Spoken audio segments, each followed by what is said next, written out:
Welcome back दोस्तों। आज की इस वीडियो में दक्षता एग्जाम अनऑफिशियल क्वेश्चन पेपर के टेस्ट पेपर 5 के सॉल्यूशन और एक्सप्लेनेशन के साथ हम आपका स्वागत करते हैं। आज की इस वीडियो में प्रश्न संख्या 1 से लेकर 100 तक सामान्य शिक्षकों के लिए लाभदायक सभी प्रश्नों को हल करेंगे। आइए हम बगैर किसी देरी के प्रश्न की शुरुआत करते हैं। क्वेश्चन नंबर 1 है, हिंदी भाषा किस लिपि में लिखी जाती है?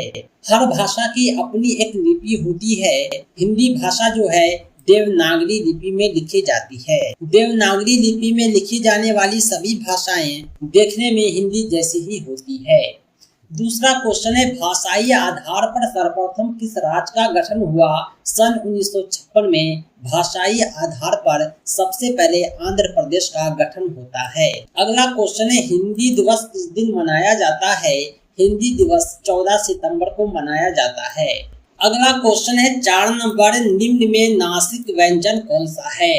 दोस्तों, हिंदी में नासिक व्यंजन 5 होते हैं। नासिक व्यंजन उसे कहते हैं जिसे नरम तालु को नीचे लाकर उत्पन्न किया जाए और जिसमें मुंह से वायु निकलने पर अवरोध हो। नासिक व्यंजन जो है यहाँ के अतिरिक्त म, न, अंग और न है, यानी ऑप्शन बी नासिक व्यंजन है। क्वेश्चन नंबर 5 वर्तनी से संबंधित है, जिसमें शुद्ध वर्तनी का चयन करना है। वर्तन की जो लिखावट है वो ऑप्शन सी में सही है।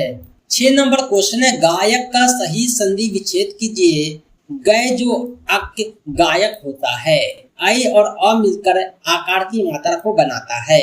यद्यपि में प्रयुक्त संधि कौन सा है?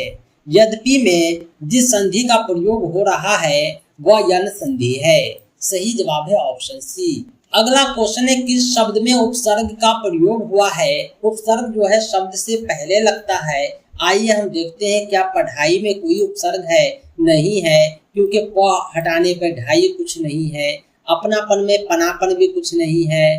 लाभदायक में मूल शब्द लाभ है, दायक पड़ता है। उपकार में मूल शब्द कार है, उप जो है उपसर्ग है, यानी सही जवाब आपको हो जाएगा ऑप्शन ए।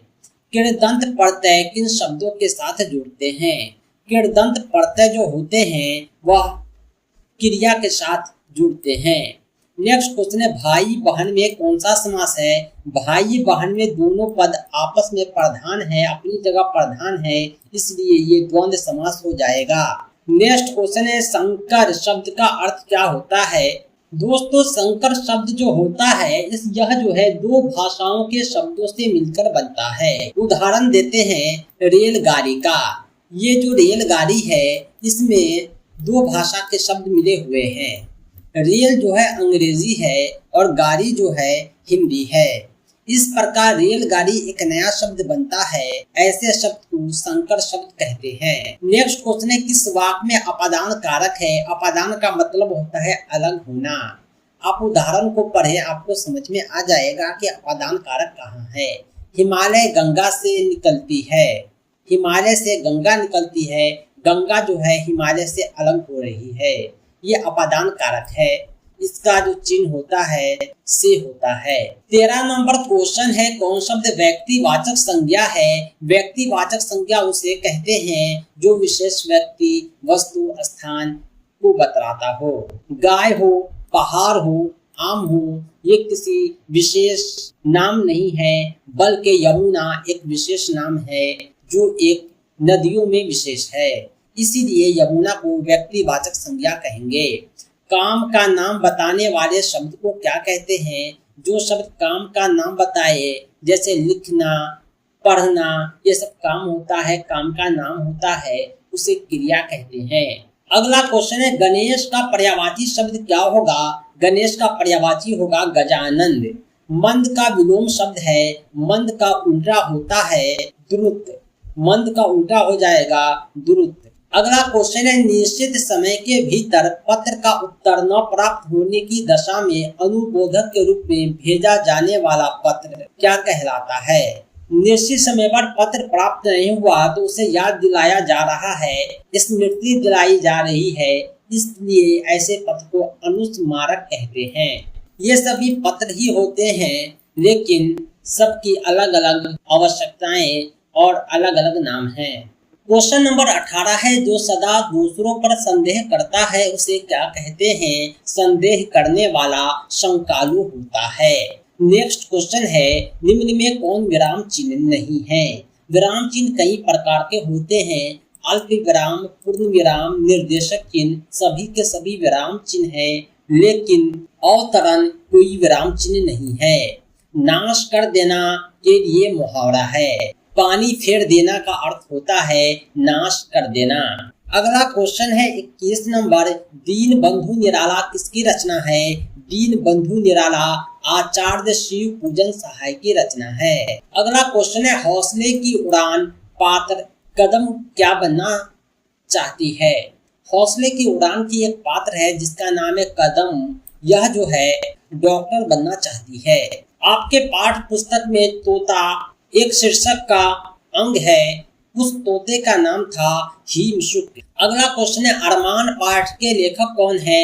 अरमान पाठ के लेखक हैं राम नरेश त्रिपाठी। नेक्स्ट क्वेश्चन है, मंत्र पाठ के दो मुख्य पात्र कौन हैं? मंत्र पाठ के दो मुख्य पात्र हैं डॉक्टर चड्डा और बूढ़ा व्यक्ति जो सांप का विष झाड़ने का मंत्र जानता है। क्वेश्चन नंबर 26 मैथमेटिक्स के प्रश्न है।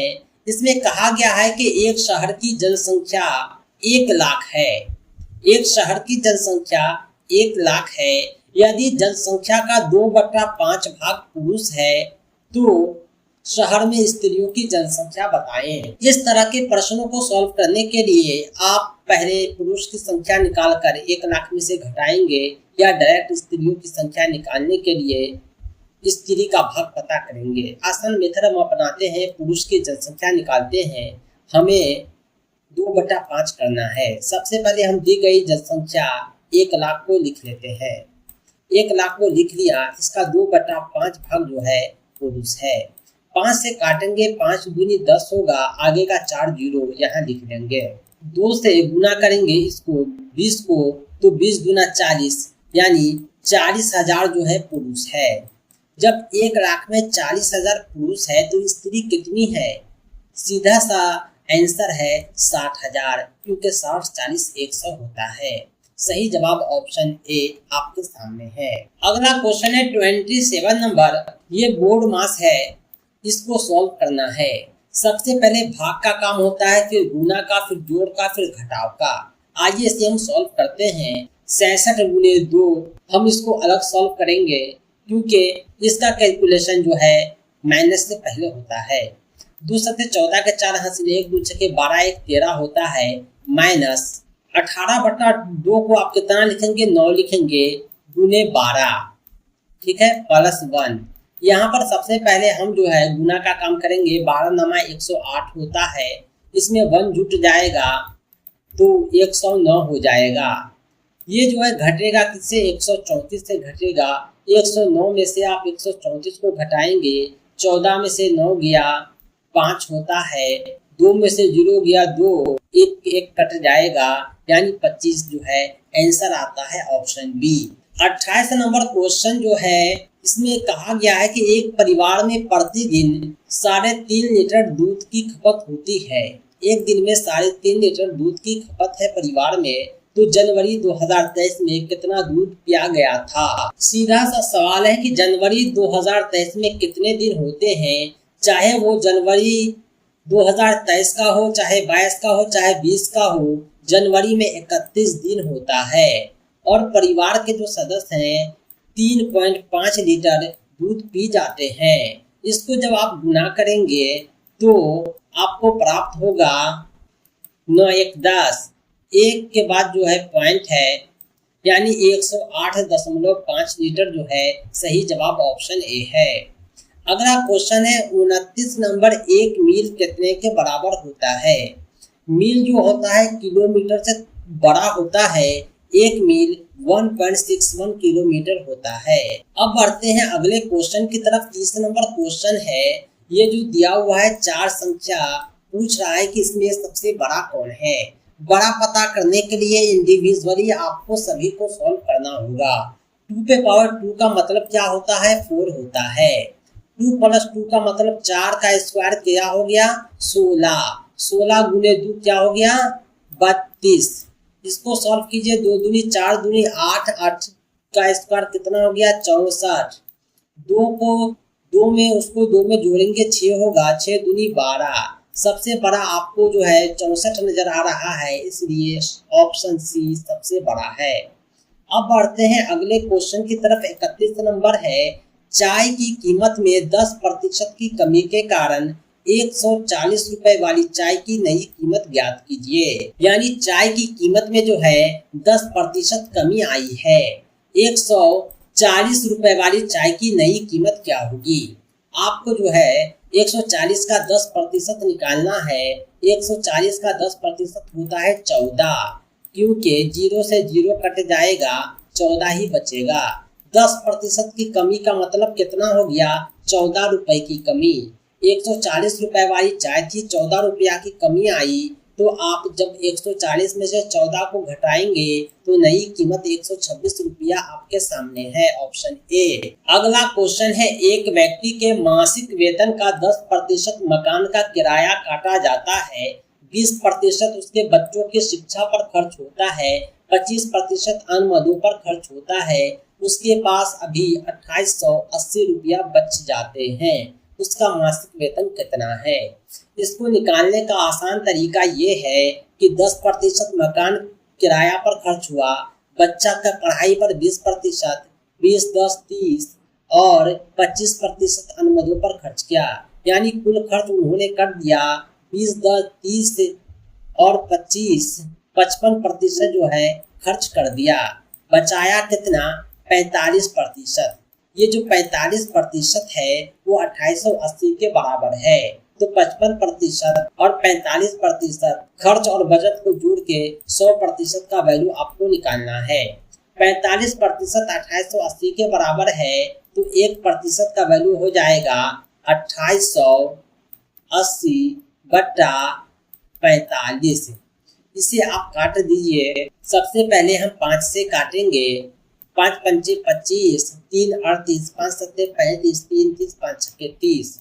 फिर हम 9 से काटेंगे। 9 छक्के 54, 3 36, 9 चौका 36। यानी 1% जो है 64 के बराबर है, तो 100% जो हो जाएगा 64 गुने 100 के बराबर हो जाएगा 6400 रुपया। यानी ये बंदा जो है इसका मासिक वेतन 6400 रुपया है। सही जवाब है ऑप्शन ए। अगला क्वेश्चन है, एक दुकान में पेंसिल, पेन और कॉपी 10:2:3 के अनुपात में है। यदि दुकान में पेंसिल 120 है तो कॉपी की संख्या बताएं। यहाँ पर पेंसिल जो है 10 है, पेन जो है 2 है, कॉपी जो है 3 है। यानी पेंसिल कितना है 120, 10 बराबर है इसके 120 के। तो कॉपी निकालना है, कॉपी 3 के बराबर है। यानी 10 120 है तो 3 कितना हो जाएगा 120 बटा 10 गुने 3 हो जाएगा 10, 12, 12 या 36। सही जवाब है ऑप्शन ए। 34 नंबर क्वेश्चन है मैथमेटिक्स का। 24 विद्यार्थियों की एक कक्षा की औसत आयु 14 वर्ष है। एक नए छात्र आने से औसत आयु 13 वर्ष हो जाती है। नए छात्र की आयु बतलानी है। यानी जब 24 विद्यार्थी था तो औसत आयु 14 था। जब एक नया छात्र आ गया तो 25 विद्यार्थी पर औसत आयु 13 हो गया। हमें उस नए छात्र की आयु निकालनी है जिन्होंने औसत आयु को 1 वर्ष कम कर दिया। इसे निकालने का सीधा सा तरीका ये है कि सबसे पहले हम 24 विद्यार्थियों की कुल आयु निकालेंगे। 24 गुने 14 करेंगे। इसका वैल्यू आपको प्राप्त होगा 14 चौके 56 के 6 हासिल 5, 14 दूनी 28, 5 33। एक नया छात्र आता है तो 24 के बजाय 25 विद्यार्थी हो गए और औसत आयु 13 हो गई। तो अब जो है कुल योग जो हो जाएगा 25 गुने 13 हो जाएगा। यानी 25 या 75 के 5 हासिल 7, 25 इकाई 25, 7 32 हो जाता है 325। अब जो नया ये है 24 विद्यार्थियों की आयु, ये है 25 विद्यार्थियों की आयु। तो नए जो विद्यार्थी हैं उनकी आयु क्या हो जाएगी। उनकी आयु निकालने के लिए हम 336 में से 325 को घटाएंगे, आपको 11 साल प्राप्त होगा। सही जवाब है ऑप्शन ए। नेक्स्ट क्वेश्चन है 36 नंबर। यदि किसी कूट भाषा में DFEB को 4652 लिखा गया है तो 7692 को क्या लिखेंगे। डी को 4 लिखा गया है क्योंकि जो है अल्फाबेट का चौथा लेटर डी है। F को 6 लिखा गया है क्योंकि अल्फाबेट का छठा लेटर F है। E को 5 लिखा गया है क्योंकि अल्फाबेट का पांचवा लेटर E है। अल्फाबेट का दूसरा लेटर B है। इसी प्रकार आपको जो है सही उत्तर प्राप्त करने के लिए सोचना है कि अल्फाबेट का सातवां लेटर कौन होता है। G होता है। अल्फाबेट का छठा लेटर कौन होता है तो F होता है। अल्फाबेट का नौवां लेटर I होता है। अल्फाबेट का दूसरा लेटर B होता है। यानी ऑप्शन बी जो है अपनी जगह बिल्कुल सही है। सही जवाब है ऑप्शन बी। नेक्स्ट क्वेश्चन है 37। इसमें जो है श्रृंखला को देखिए और रिक्त स्थान की पूर्ति कीजिए। आपको कुल जो है 6 लेटर भरने हैं, वो भी श्रृंखला को देखकर। आप जब गौर करेंगे तो यहाँ M से पहले N है, इसीलिए आपको M से पहले N लिखना है जो सभी ऑप्शन में है। जब आप यहाँ पर गौर करेंगे N से पहले P के बाद क्या होगा तो आपको नजर आ रहा है कि P के बाद O है, इसलिए दूसरे पोजीशन पर O होगा। ये भी सभी में है। अब हम गौर करते हैं N के बाद और P से पहले क्या है।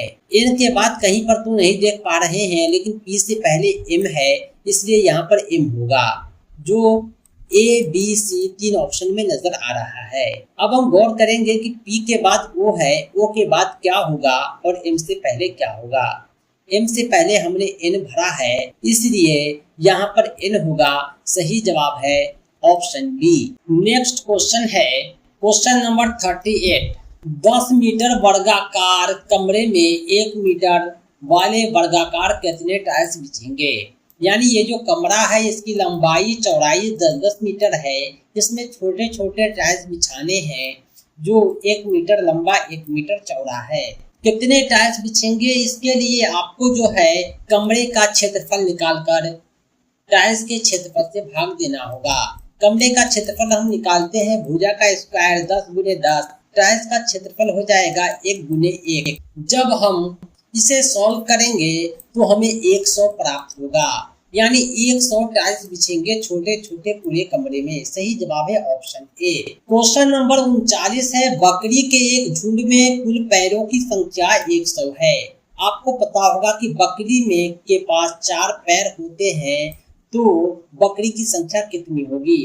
जब एक बकरी के पास 4 पैर है तो हम 4 से 100 को डिवाइड करेंगे, 25 प्राप्त होगा।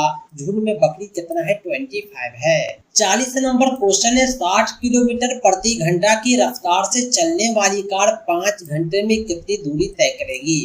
आप इसे जो है मैनुअली भी कैलकुलेट कर सकते हैं, लेकिन दूरी का फॉर्मूला होता है समय गुने चाल। समय गुने चाल में जब आप 60 को 5 से गुना करेंगे तो आपको 300 प्राप्त होगा। ऑप्शन डी 300 किलोमीटर सही जवाब है। रीजनिंग के प्रश्न है 41। 3 + 5 15 के बराबर है तो 4 + 6 कितने के बराबर होगा। दोस्तों 3 + 5 कभी 15 नहीं होता है, रीजनिंग है, इसलिए ये प्लस जो है गुना का काम कर रहा है। यहाँ भी प्लस को आप गुना में बदल दे, 4 छक्के 24 सही जवाब हो जाएगा। 42 नंबर क्वेश्चन है FDA को 11 लिखा गया है, BGT को 27 लिखा गया है, तो DKI को क्या लिखेंगे। सबसे पहले गौर करेंगे FDA को किस आधार पर 11 लिखा गया, तो आप पाएंगे कि ये अल्फाबेटिकल ऑर्डर को जोड़ा गया है। F जो होता है छठा लेटर होता है, D जो होता है चौथा लेटर होता है, A जो होता है पहला लेटर होता है। 6 4 10 1 11। इसी तरह जो है B दूसरा लेटर है, G 7वां लेटर है, T 20वां लेटर है। जब आप सभी को जोड़ेंगे तो 29 आएगा। तो DKI को आप निकाले कितना प्राप्त होगा। D चौथा लेटर है, K जो है 11वां लेटर है, I जो है 9वां लेटर है। 11 9 20 4 24 ऑप्शन ए सही है। 43 नंबर क्वेश्चन में जो है आपको देखना है अनुक्रम, उसके बाद अगली संख्या पता करनी है। अनुक्रम पर आइए हम गौर करते हैं। 5 में 4 जोड़ेंगे तो 9 होगा, 9 में 7 जोड़ेंगे तो 16 होगा, 16 में 13 जोड़ेंगे तो 29 होगा, 29 में 25 जोड़ेंगे तो 54 होगा और 54 में 49 जोड़ेंगे तो 103 होगा। आगे हम कितना जोड़ेंगे, आइए हम गौर करते हैं। यहाँ हम 4 के बाद 7 जोड़े हैं यानी 3 बढ़ाकर, यहाँ 7 के बाद 13 जोड़े हैं 6 बढ़ाकर, यहाँ 12 बढ़ाया, यहाँ 24 बढ़ाया, यहाँ हम कितना बढ़ाएंगे, 3 दूना 6 दूना 12 दूना 24 दूना 48 बढ़ाएंगे। आप 49 और 48 को जोड़ दें तो आपको 9 8 17 के साथ हासिल 1 4 4 8 के 9 प्राप्त होगा। 97 में 103 को जोड़ दें 200 प्राप्त होगा। अगली संख्या 200 है, सही जवाब ऑप्शन डी है। 43 के बाद हम सॉल्व करते हैं 44 को। यहाँ आप देखेंगे कि अनुक्रम में जो है 4 लास्ट में मौजूद है, यानी लास्ट की संख्या 4 होगा, ये तो कंफर्म है। लेकिन आप जब गौर करेंगे बीच वाली संख्या 6 के बाद 5, 5 के बाद 4, 4 के बाद जब 3 होगा तभी तो 2 होगा, यानी बीच की संख्या 3 होनी चाहिए, जो ऑप्शन बी में नजर आ रहा है। सही जवाब है ऑप्शन बी 44।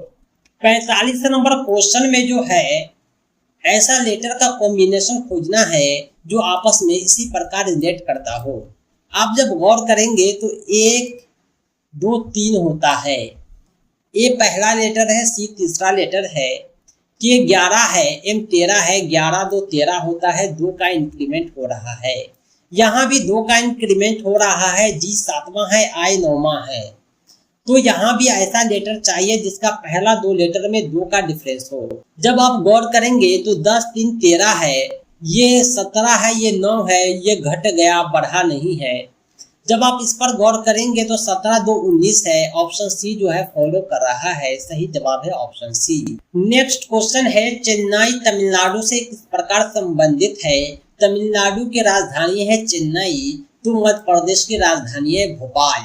भले ही ये सब शहर यहाँ मौजूद है लेकिन ये राजधानी नहीं है इस राज्य की। मध्य प्रदेश की राजधानी भोपाल है। सही जवाब है ऑप्शन सी। नेक्स्ट क्वेश्चन है लता और गीता गोरी है, कला और माला काली है, लता और माला लंबी है, लंबी और गोरी कौन है। यहाँ पर लंबी भी होनी चाहिए और गोरी भी होनी चाहिए। यहाँ पर जो है लता गोरी है, लता लंबी है, हमें लंबी और गोरी लड़की लता मिल गई। 48 नंबर क्वेश्चन ऐसा है कि चारों विकल्पों में 3 एक जैसा है, चौथा अलग है, हमें उसी की तलाश करनी है। ये जो 3 ऑप्शन है ये रैंडमली है, पी के बाद ए नहीं आता, ए के बाद क्यू नहीं आता, लेकिन ये जो तीसरा ऑप्शन है WXYZ ये सीरियल में है, बाकी कोई सीरियल में नहीं है, इसलिए ऑप्शन सी सबसे अलग है। क्वेश्चन नंबर 49 है 49 AZEV पहला और अंतिम का कॉम्बिनेशन है, BYGT पहला और अंतिम का कॉम्बिनेशन है, JQFU ये इसमें भी पहला और अंतिम का कॉम्बिनेशन है, DW तो पहला और अंतिम का कॉम्बिनेशन है लेकिन TR नहीं। ऑप्शन डी जो है सबसे अलग है। नेक्स्ट क्वेश्चन है माया कहती है कि मेरी माता रंजीत के भाई की बहन है, यानी मेरी माता रंजीत के भाई की बहन यानी रंजीत की बहन है। जब माता रंजीत की बहन हो तो रंजीत से माया का रिलेशन क्या हो जाएगा, मामा भैगनी का हो जाएगा। सही जवाब है ऑप्शन बी। अगला क्वेश्चन है क्लोरोफ्लोरोकार्बन ओजोन के लिए हानिकारक एक रसायन कौन है, तो वो क्लोरीन है। क्लोरोफ्लोरोकार्बन का क्लोरीन जो होता है वो ओजोन से रिएक्ट करके उसे नुकसान पहुंचाता है। नेक्स्ट क्वेश्चन है प्रति 1000 जन्मों की संख्या क्या है, उसे अशोधित जन्म दर कहते हैं। किसी भी विशेष क्षेत्र में 1000 जनसंख्या पर एक वर्ष में कितना जीवित जन्म है उसे अशोधित जन्म दर कहते हैं। जन्म दर जनसंख्या का कैलकुलेशन 1000 में ही होता है। पशु आबादी की सफलता के लिए सबसे महत्वपूर्ण कारण है अनुकूलन क्षमता। वो समाज में कितना अनुकूल कर रहा है इसी पर उसकी आबादी डिपेंड करती है, उसके जन्म पर नहीं। सौर विकिरण जो पृथ्वी से वापस वायुमंडल की ओर उछलता है अधिकतर होता है। इस सौर विकिरण जो पृथ्वी से वायुमंडल की तरफ उछलता है उसमें औरक्त विकिरण होता है। 55 नंबर क्वेश्चन है, निम्नलिखित में किसमें भारत में सबसे अधिक आनुवंशिक विविधता है? भारत में जो है सबसे अधिक आनुवंशिक विविधता, सबसे अधिक प्रजातियां आम में पाई जाती है। कौन सी ग्रीन हाउस गैस पूर्णतः मानव जनित है, यानी मानव द्वारा बनाई गई है? वह green house gas carbon dioxide है। सही जवाब है ऑप्शन सी। जनसंख्या में घातीय वृद्धि तब होती है जब कोई पर्यावरण प्रतिरोध नहीं है, यानी कोई जब पर्यावरण प्रतिरोध नहीं रहेगा तो जाहिर सी बात है जनसंख्या विस्फोट करेगा, उसे ही घातीय वृद्धि कहते हैं। 58 नंबर क्वेश्चन है, 12वीं 13वीं शताब्दी में यूरोप की 33% जनसंख्या को नष्ट करने वाला रोग था प्लेग। 12वीं 13वीं शताब्दी में भयानक रोग आया था यूरोप में, वो प्लेग था जिससे 1/3 आबादी समाप्त हो गई थी। निम्नलिखित में कौन से मृदा अपरदन के कारण है? मृदा अपरदन के अनेकों कारण होते हैं मिट्टी कटाई के, उसमें महत्वपूर्ण है अप्रतिबंधित चराई, अत्यधिक जुताई, वनों की कटाई। सही जवाब है उपयुक्त सभी। नेक्स्ट क्वेश्चन है, बायोगैस में मुख्य रूप से क्या होता है? बायोगैस में मुख्य रूप से मीथेन होता है। निम्न में कौन मानव निर्मित पारितंत्र का उदाहरण है? मानव निर्मित पारितंत्र के उदाहरण है मछली घर। आपने बैंक में देखा होगा, बहुत सारी जगह पर देखा होगा, एक घर होता है शीशे का जिसमें मछली चलती रहती है। वो मछली कोई कृत्रिम नहीं बल्कि रियल मछली होता है, वो मानव निर्मित पारितंत्र है। नेक्स्ट क्वेश्चन है, तालाब पारितंत्र में ऊर्जा का पिरामिड सदैव कैसा होता है? तालाब में जो ऊर्जा का पिरामिड होता है, यह पिरामिड हमेशा सीधा ही होता है, क्योंकि वहां जो होते हैं इस प्रकार शैवाल को खाने वाले और मछली को खाने वाले सब एक दूसरे में ऊर्जा का स्थानांतरण करते हैं। नेक्स्ट क्वेश्चन है, प्रकाश संश्लेषण का एक उत्पाद क्या है? प्रकाश संश्लेषण में जब पौधे अपना भोजन बनाते हैं तो उसमें एक उत्पाद के रूप में ऑक्सीजन भी निकलता है। नेक्स्ट क्वेश्चन है 64 नंबर, यदि किसी जनसंख्या में जन्म दर मृत्यु दर से संतुलित है तो वहाँ होगा, यानी जितना जन्म दर है उतना मृत्यु दर है तो शून्य जनसंख्या वृद्धि होगा। जितने बच्चे पैदा हो रहे हैं उतने लोग मर रहे हैं तो घर में जनसंख्या उतनी ही रहेगी। प्रकाश संश्लेषण का एक उत्पाद है ऑक्सीजन। सही जवाब है ऑप्शन सी। HIV किसके द्वारा प्रेषित होने की संभावना नहीं है? HIV जो फैलता है वो इंजेक्शन की सुई से शेयर हो जाता है, मच्छर काटने से भी शेयर हो जाता है। रक्त आधान, कोई HIV पीड़ित व्यक्ति किसी को रक्त देगा तो HIV प्रेषित होने की संभावना रहती है, लेकिन स्तनपान से HIV प्रेषित नहीं होता। माँ को HIV है तो उसके बच्चे में स्तनपान से HIV नहीं जाएगा। नेक्स्ट क्वेश्चन है, निम्नलिखित में कौन से प्रमुख पर्यावरणीय मुद्दे खनन में शामिल है? वायु प्रदूषण भी पर्यावरणीय मुद्दा है, जल प्रदूषण भी पर्यावरणीय मुद्दा है, मिट्टी के औन्नत्य भी पर्यावरणीय मुद्दा है। सही जवाब है उपयुक्त सभी। अगला क्वेश्चन है, विश्व पर्यावरण दिवस 5 जून को मनाया जाता है। जंतु जिनका भोजन का प्राथमिक स्रोत पौधों पर आधारित है उसे शाकाहारी कहते हैं। अगला क्वेश्चन है 70 नंबर, निम्नलिखित में किस उपकरण का प्रयोग वायुमंडलीय आर्द्रता को मापने के लिए किया जाता है? वायुमंडलीय आर्द्रता को मापने वाला यंत्र जो होता है वह हाइग्रोमीटर होता है। 71 नंबर क्वेश्चन है, गर्म शुष्क मौसम के दौरान भारतीय उपमहाद्वीप पर निम्नलिखित में किस क्षेत्र में न्यूनतम दाब रहता है? जब जलवायु गर्म और शुष्क हो तो पश्चिमी उत्तर भारत में जो होता है न्यूनतम दाब रहता है। नेक्स्ट क्वेश्चन है 72 नंबर, दूध की शुद्धता किससे मापी जाती है? दूध की शुद्धता लैक्टोमीटर से मापी जाती है। नेक्स्ट क्वेश्चन है, निम्नलिखित में कौन सा कृमि फीता कृमि होता है? फीता कृमि जो कहते हैं टीनिया को कहते हैं। अगला क्वेश्चन है, साइट्रिक एसिड मुक्त रूप में किसमें पाया जाता है? साइट्रिक एसिड जो होता है नींबू में पाया जाता है। वयस्क व्यक्ति की हृदय की धड़कन कितनी होती है? वयस्क व्यक्ति की हृदय की धड़कन जो होती है अप्रोक्सीमेट 70 से 80 बार प्रति मिनट होता है। 76 नंबर क्वेश्चन है, किस राज्य में चल रहे जाति आधारित गणना पर हाईकोर्ट ने रोक लगाई है? वह राज्य बिहार है। नेक्स्ट क्वेश्चन है, घर घर नल का जल योजना किस राज्य सरकार द्वारा प्रारंभ किया गया? तो बिहार राज्य सरकार द्वारा। नेक्स्ट क्वेश्चन है 78 नंबर, उत्तर प्रदेश में तीसरे खेलो इंडिया गेम्स का उद्घाटन 25 मई को किसके द्वारा किया जाएगा? उत्तर प्रदेश में तीसरे खेलो इंडिया गेम्स का उद्घाटन 25 मई को प्रधानमंत्री नरेंद्र मोदी द्वारा किया गया है। नेक्स्ट क्वेश्चन है, कृषि मंत्रालय ने हाल ही में कहां जैविक नियंत्रण प्रयोगशाला का उद्घाटन किया है? वह शहर हैदराबाद है। हाल ही में राष्ट्रीय डेंगू दिवस किस दिन मनाया गया? राष्ट्रीय डेंगू दिवस 14 मई को मनाया गया। अगला क्वेश्चन है 81 नंबर, बच्चे के विकास के सिद्धांत को समझने से शिक्षक को मदद मिलती है। अगर शिक्षक बच्चे के विकास के सिद्धांत को समझते हैं तो वो शिक्षार्थियों की विभिन्न सीखने की शैलियों को प्रभावी ढंग से संबोधित करेंगे। नेक्स्ट क्वेश्चन है, प्राथमिक स्तर पर कविता शिक्षण उपयोगी नहीं होगा, क्यों? प्राथमिक स्तर पर कविता शिक्षण उपयोगी नहीं होगा क्योंकि जो कविताएं अंतर्राष्ट्रीय वादों से संबंधित हो। प्राथमिक स्तर पर वैसे कविताओं को पढ़ाया जाता है जिसे छात्र आसानी से समझते हैं।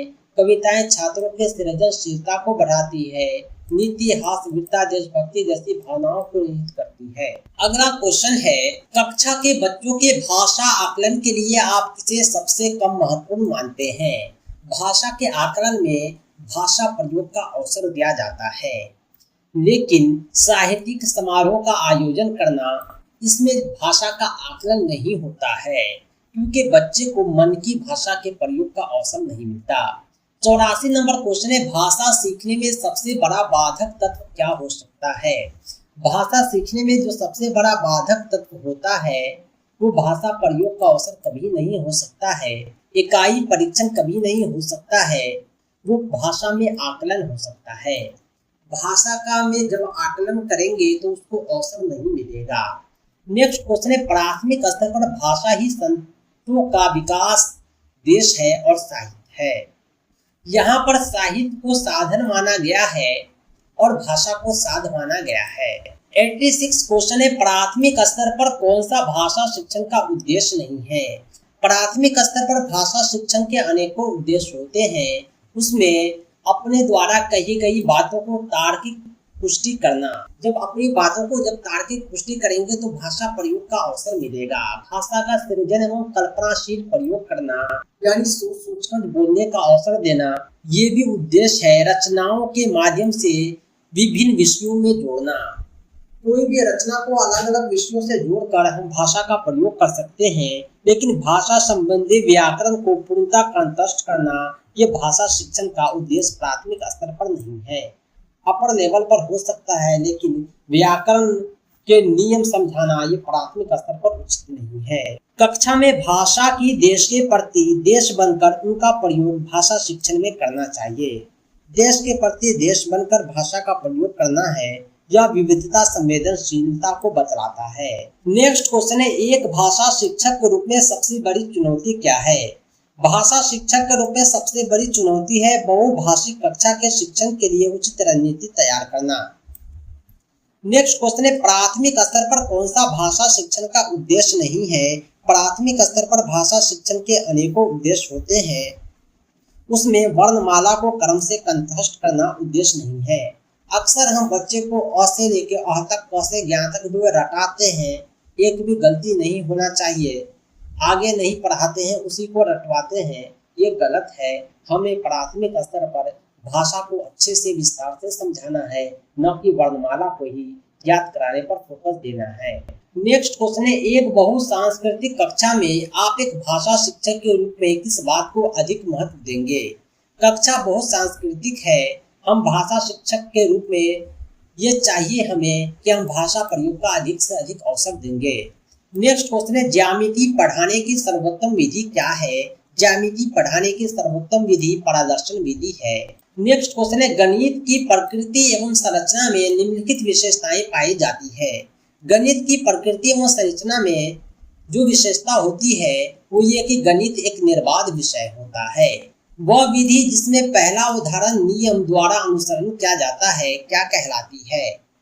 यानी जब हम उदाहरण से नियम की ओर बढ़ेंगे तो उसे दोस्तों आगमन विधि में हम उदाहरण से नियम की ओर चलते हैं। सही जवाब ऑप्शन बी है।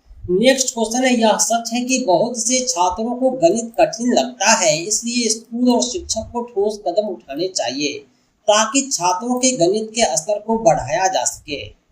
यह विचार किसका है? यह विचार जो है शिक्षा नीति 1986 का है। नेक्स्ट क्वेश्चन है, निम्नलिखित में कौन सी गणित शिक्षक की विशेष योग्यता है। गणित शिक्षक की विशेष योग्यताओं में सम्मिलित है कि गणित उपकरण का उपयोग करने की क्षमता, गणित कक्षा संचालन करने की क्षमता, विभिन्न शिक्षण विधियों का ज्ञान, यानी उपयुक्त सभी। सही जवाब है ऑप्शन डी।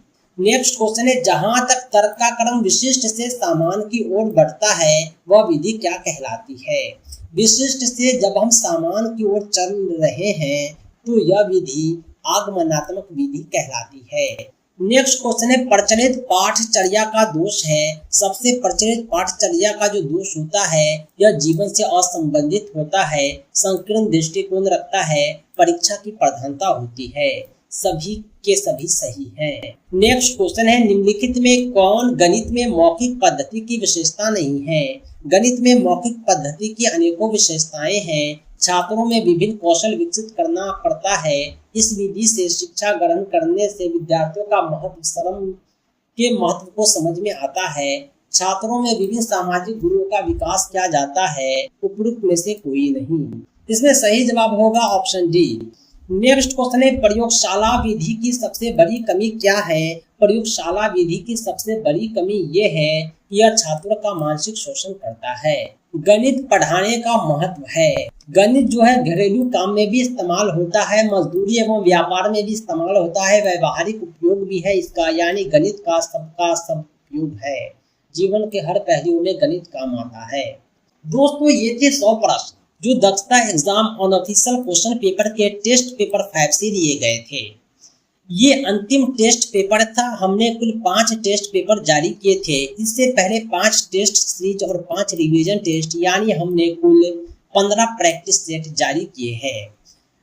उम्मीद करता हूं कि ये सब PDF के रूप में आपके पास होगा। अगर नहीं है तो आप 7631314948 पर कॉल व्हाट्सएप करके प्राप्त कर सकते हैं।